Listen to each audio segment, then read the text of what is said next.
A continuación vamos a dar paso a una mujer conocida para muchos de vosotros por el interés de su trabajo. Ella es doctora en biología y experta en ciencias de la complejidad aplicada a las ciencias de la vida. Ha venido desarrollando unos trabajos conocidos y muy interesantes relacionados con la visión humanista de la tecnología. Ella es Marta Bertolaso, profesora de Filosofía de la Ciencia y Desarrollo Humano de la Universidad Campus Biomédico de Roma. Cuenta con múltiples publicaciones en toda su vida profesional. Una de las más destacadas y más recientes se titula Humanismo Digital, un enfoque de las tecnologías digitales centrado en el ser humano. Es un lujo tener con nosotros de nuevo a Marta. Bienvenida. Muchas gracias a ti.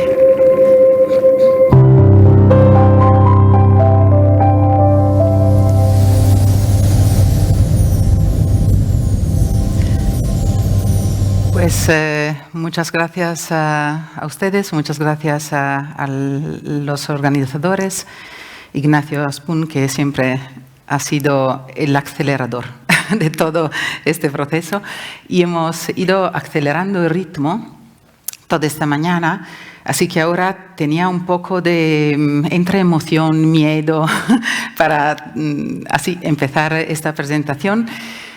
Y la verdad que ahora yo creo que vamos a respirar despacio y vamos a intentar compartir unas reflexiones sobre lo que de alguna manera viene antes de todo lo que hemos escuchado.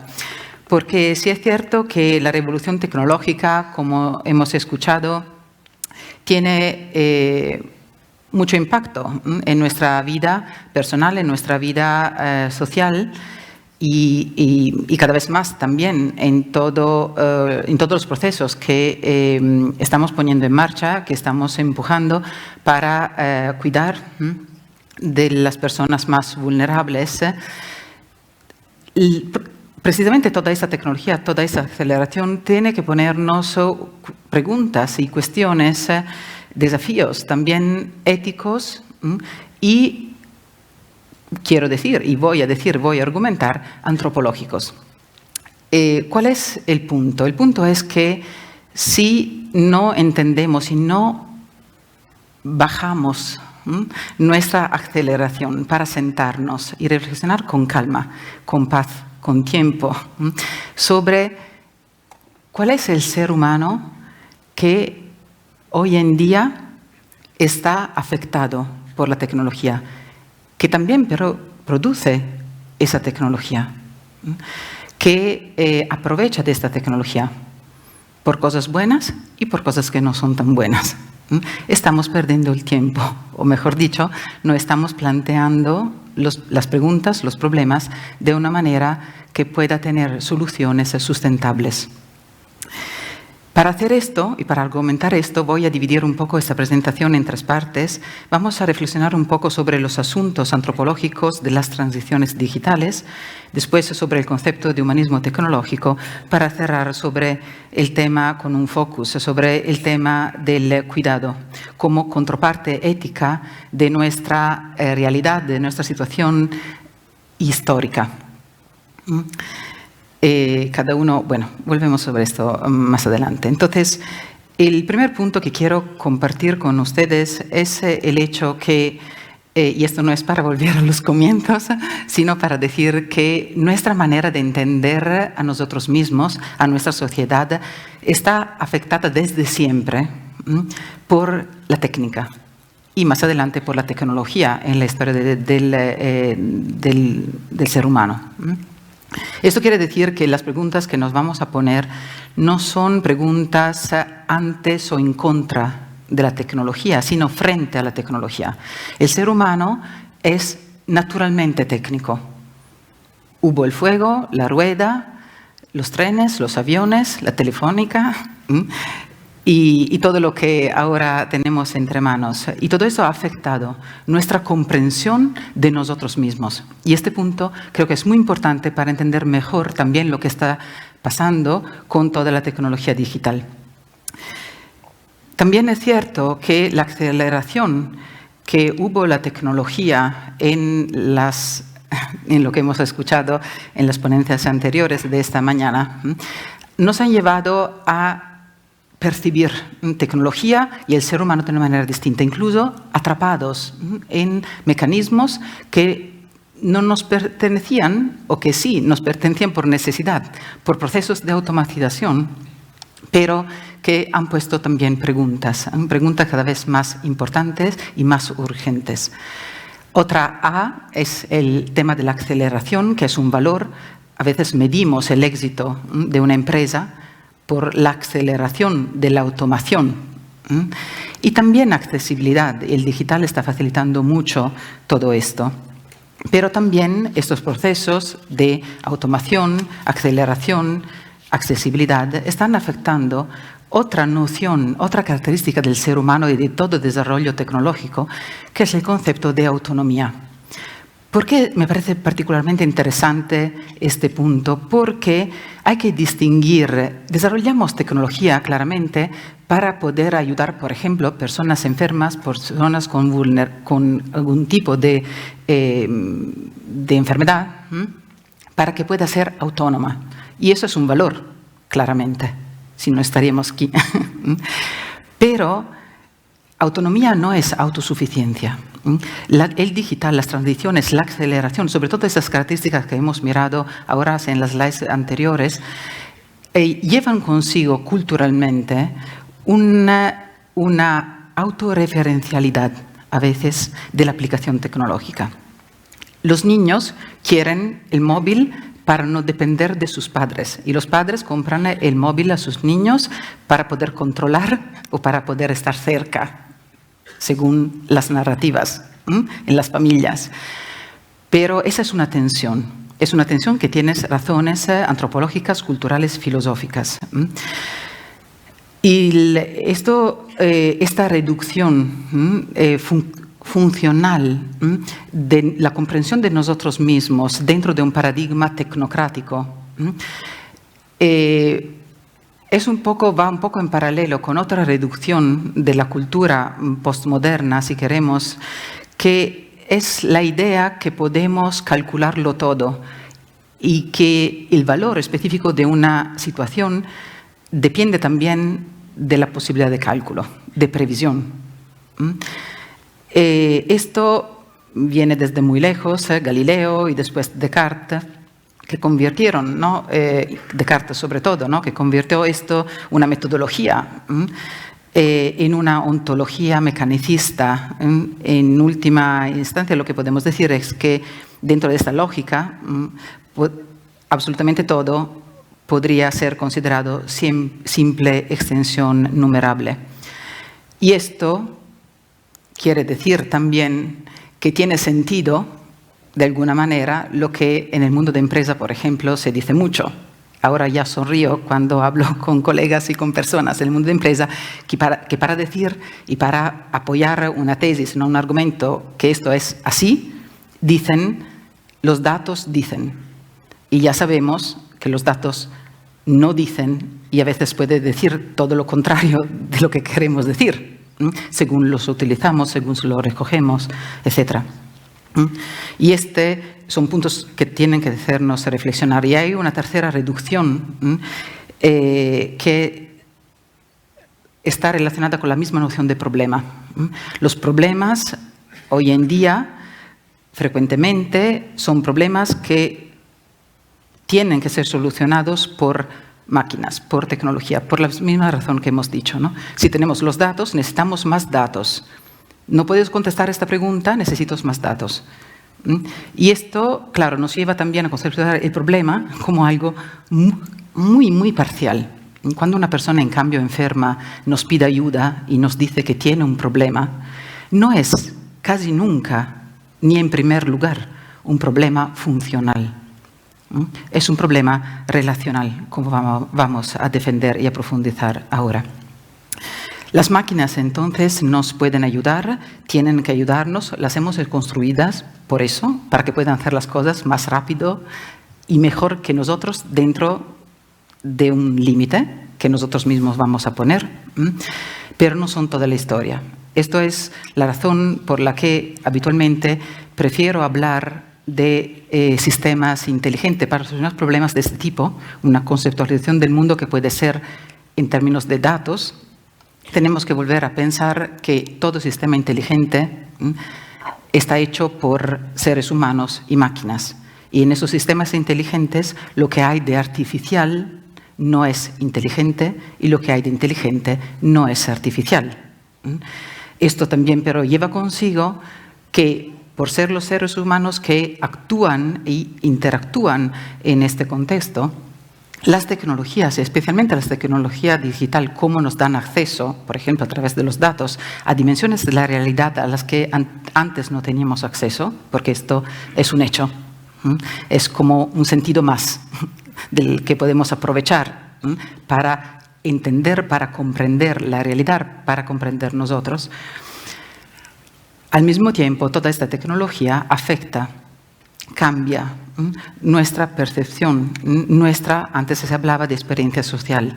La experiencia social no es mejor o peor, pero tiene otros matices, otras características, otras facetas que tenemos que estudiar y que tenemos que tomar muy en serio, porque la tecnología digital está cambiando, sobre todo en las generaciones más jóvenes, nuestra relación con el mundo.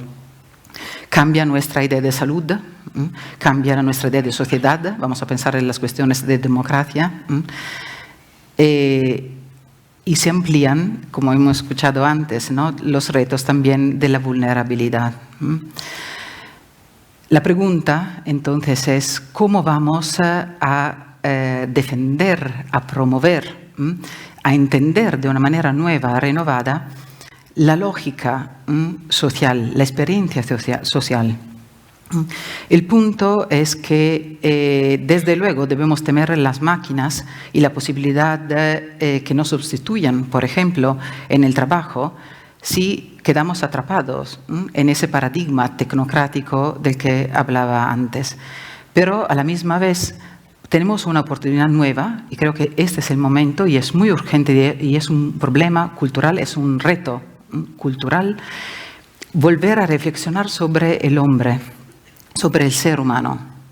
El ser humano ya no en una dimensión, en una lógica individualista, sino en una lógica relacional. Y en esa lógica relacional, claro que tiene su lugar, su papel, también la tecnología, los sistemas inteligentes de los que hablábamos antes. Y esto nos lleva a escenarios también de ese tipo que nos pueden ayudar a trabajar juntos, ¿no?, para el florecimiento de una sociedad mucho más equilibrada, más allá de trabajos funcionales en los que las máquinas no sustituirán. Y esto no, yo pienso que no tenemos que tener miedo, porque si tenemos la mente bastante abierta, vamos a descubrir nuevos retos también para trabajos humanos en esos contextos donde la tecnología está sustituyendo muchas personas. ¿Y cómo hacer esto? ¿Cómo hacerlo? ¿Dónde empezar? Yo creo que el poder de los datos de la realidad es muy importante y que hay que volver a eso cada vez que podemos. Hay que inmunizar e equipar las nuevas generaciones, y todos nosotros somos todos jóvenes de distintas maneras, ¿no?, para que volvamos a aprovechar, volvamos a valorar la experiencia sensorial y también esa idea que el hombre, el niño, los niños, las familias, las comunidades necesitan un lugar. ¿Qué hace un niño cuando juega en el campo? En general, empieza a rodearse de cosas o cosas en el campo, ¿no?, o las construye para empezar a decir: esto es mío, esta es mi casa, esta es tu casa. Esta operación tiene una razón antropológica muy profunda que hemos olvidado por las aceleraciones anteriores, que es la siguiente: el hombre, para construir, y aquí estoy citando Heidegger, Para construir tiene que saber habitar antes. Tenemos que habitar el mundo, tenemos que vivir las circunstancias del mundo para poder construir de una manera adecuada. Y aquí creo que cada uno de nosotros, ¿no?, puede pensar cuántas veces también en los procesos de aceleración industrial procedemos de la manera opuesta. Empezamos a construir y después no sabemos qué hacer con todo lo que hemos construido. Y a veces esto incluso nos crea ansiedad. ¿Por qué? Porque lo que falta es un horizonte de sentido en el que no trabajamos nunca bastante para que toda esa aceleración tecnológica sea sustentable, sea generativa. Estos escenarios que hemos sufrido todos, las razones pueden ser muchas. Razones económicas, razones de virus, razones geopolíticas. Pero esta situación de ansiedad y esta situación de homogeneización de la cultura, de nuestra manera de habitar el mundo, de vivir las circunstancias, de plantearnos las cuestiones, de preguntar y de resolver, por lo tanto, problemas, en realidad está afectada en primer lugar, y creo que de alguna manera lo hemos escuchado en la relación anterior, por una falta, ¿no?, un hueco de un horizonte de sentido que tiene que ver con la identidad personal, pero también con la conciencia colectiva que somos seres humanos en relación. Esto nos lleva entonces a reflexionar de manera distinta sobre qué es lo que la tecnología nos puede ofrecer para que esa homogeneidad de gente, allí estamos todos nosotros, ya no siga siendo algo muy maniobrable también, ¿no?, muy dependiente de lo que dice uno o el otro, o de la aceleración o del reloj que sale, o del iPhone, de la nueva versión de iPhone o lo que sea. Hay que volver a descubrir el valor de las interrupciones, del silencio, de la reflexión, de la introspección. Antes se decía, hay un tiempo donde el ser humano, por su misma naturaleza, estructura información y conciencia de sí mismo. Eso es un tiempo que no pertenece al cronos. El cronos, desde un punto de vista etimológico, pertenece a lo que conocemos muy bien, a las agendas, a nuestros programas, a las deadlines. Hay otros en la antigüedad, el dios Cronos. Los dioses, ya saben, ¿no?, que tenían nombres también, ¿no?, que después hemos heredado para otros conceptos. Pero el dios Cronos se comía los hombres, los hijos de los hombres. ¿Por qué? Porque este tiempo pertenecía a los dioses y los hombres solo podían aceptar los eventos. Pero había otra noción ya en la antigüedad de tiempo que pertenecía a los hombres y que ahora ya casi no conocemos, y aquí me gustaría preguntar si alguien tiene alguna intuición o conocimiento sobre esto. Hay otra noción de tiempo, kairos, esa noción de tiempo. Este es el tiempo de la persona que quiere, del amante, es el tiempo de la madre, es el tiempo del padre, es el tiempo de la persona que cuida otra persona, porque es el tiempo de la persona que sabe esperar, que sabe callar, que sabe hablar cuando hace falta y sabe callar cuando también hace falta. Ese tiempo no está en las agendas, este tiempo está, sin embargo, de una manera muy especial y desde un punto de vista antropológico muy interesante, muy relevante en todo proceso, por ejemplo, de cuidado. Pero hay otra noción de tiempo. Hay otra noción de tiempo y es la noción de crisis. Esa palabra que en la reducción de la noción de problema a la que me refería antes solo se refiere a una cosa: tengo que salir de esta situación. Y si las máquinas me pueden ayudar, mejor. En realidad, en realidad desde un punto de vista cultural, antropológico, esta noción tiene que ver con la posibilidad de decidir, de tomar una decisión. Es el momento de la generatividad, el momento de la creatividad, es el momento de la libertad humana. Las máquinas esto no lo pueden hacer, porque para las máquinas es lógico ir a la derecha o ir a la izquierda. Pero el hombre puede escoger, y al escoger abre caminos. Y esto es lo que, por ejemplo, los jóvenes, yo lo veo en mi universidad, tienen miedo a este proceso. Se quedan parados. Los adultos, el mundo adulto, ahora mismo me parece, ¿no? Estamos parados pensando en los riesgos de las decisiones. Pero los jóvenes ahora están parados frente a la posibilidad de no tener éxito. Pero esto, el error, es humano, como el éxito. Es aprender a moverse en esos escenarios. Esto es lo que tenemos que volver a tomar entre nuestras manos cuando pensamos, cuando trabajamos, cuando reflexionamos frente a toda la tecnología, especialmente a la tecnología digital. Nos quedan unos minutos y en estos minutos vamos a traer algunas conclusiones de lo que hemos dicho, preguntándonos sobre cuál es entonces la relación más relevante en nuestro quehacer diario, profesional, social, político.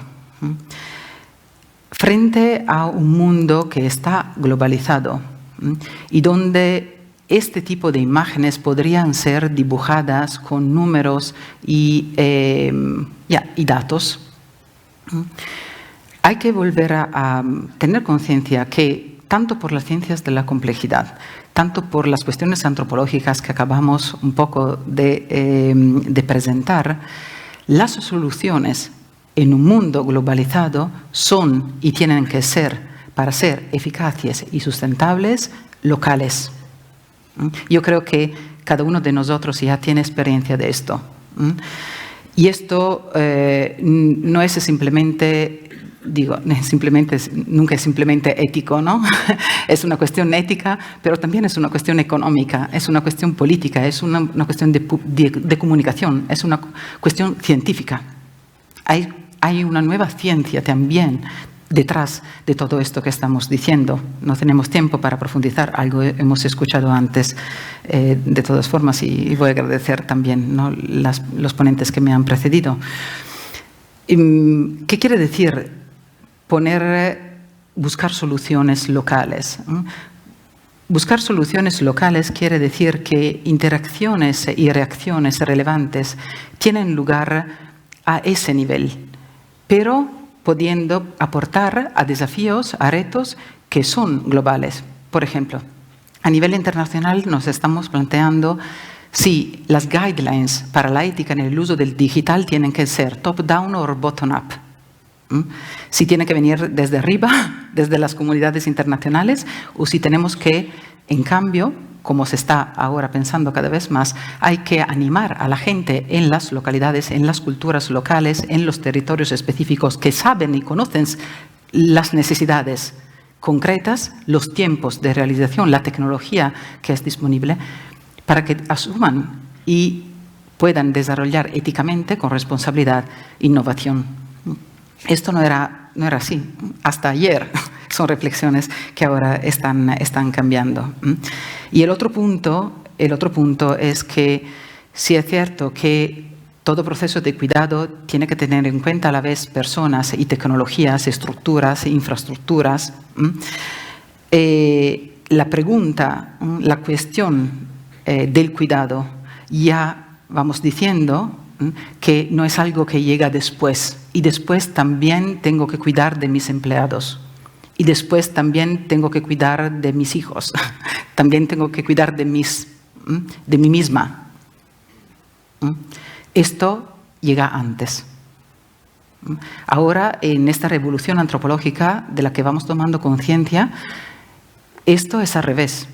El cuidado es lo primero, es lo más humano, es lo que queda de más específicamente humano en todo trabajo. La relación de cuidado, entonces, nos lleva a preservar la integridad de las personas más vulnerables desde una óptica humanista.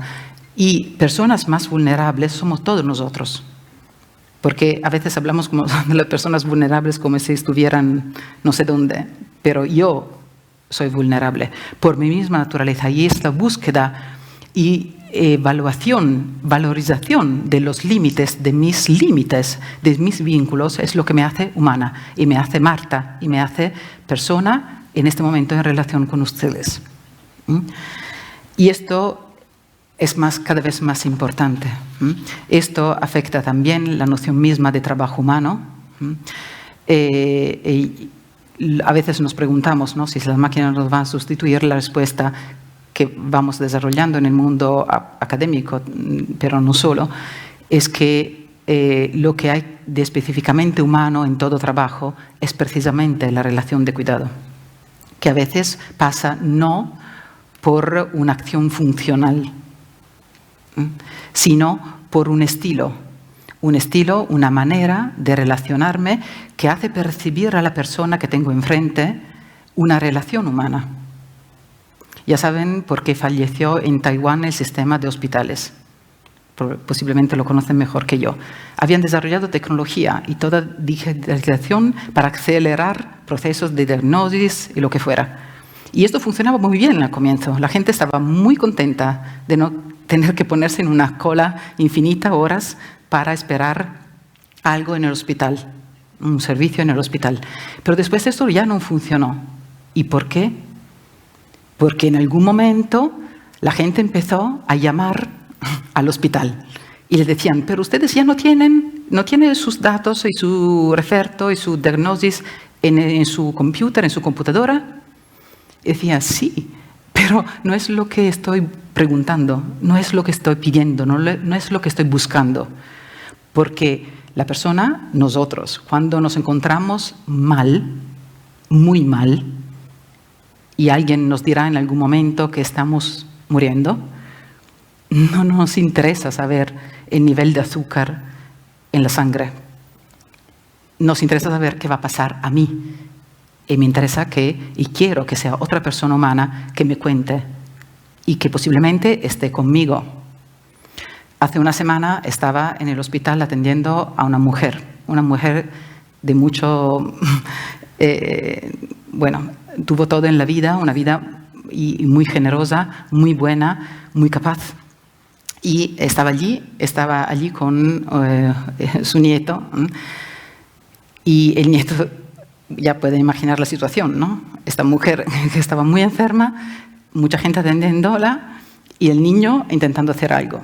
Y la gente, estábamos ahí diciendo, por favor, ¿no quieres que ya decimos al niño que si quiere salir y vamos a tomar un helado con él? Y ella me dijo, y la verdad que me hizo pensar desde un punto de vista antropológico, ¿no? Porque me dijo, por favor, déjala. Porque el reto que he tenido en la vida ha sido querer, pero todavía más ha sido dejarme querer. Allí es donde también los enfermos tienen siempre un reto, tienen siempre una posibilidad de crisis, de decisión. ¿Cómo nos relacionamos con los otros? Y esa es una opción que tenemos siempre, ahora mismo, en este momento. Y hay una palabra que pertenece a esta relación entre nosotros, que es la palabra que esta mujer, ¿no?, la semana pasada me decía, por favor, déjame morir, perdón, es que todavía me conmuevo un poco, déjame morir diciendo una vez más gracias. Y creo que el gracias, más allá de toda énfasis emotiva o mediática que pueda tener esta palabra, tiene un valor antropológico muy importante, ¿no? Tenemos que preocuparnos si pensamos que no hemos tenido una razón para decir gracias en los últimos 3 minutos de nuestra vida, ¿no? Y esto también a través del digital. Y eso lo hemos vivido, por ejemplo, durante la pandemia. Nos facilitó acceso, cercanía, poder acompañar a las personas. Bueno, me voy a quedar aquí dando las gracias a ustedes y dejando espacio a la relación siguiente. Gracias.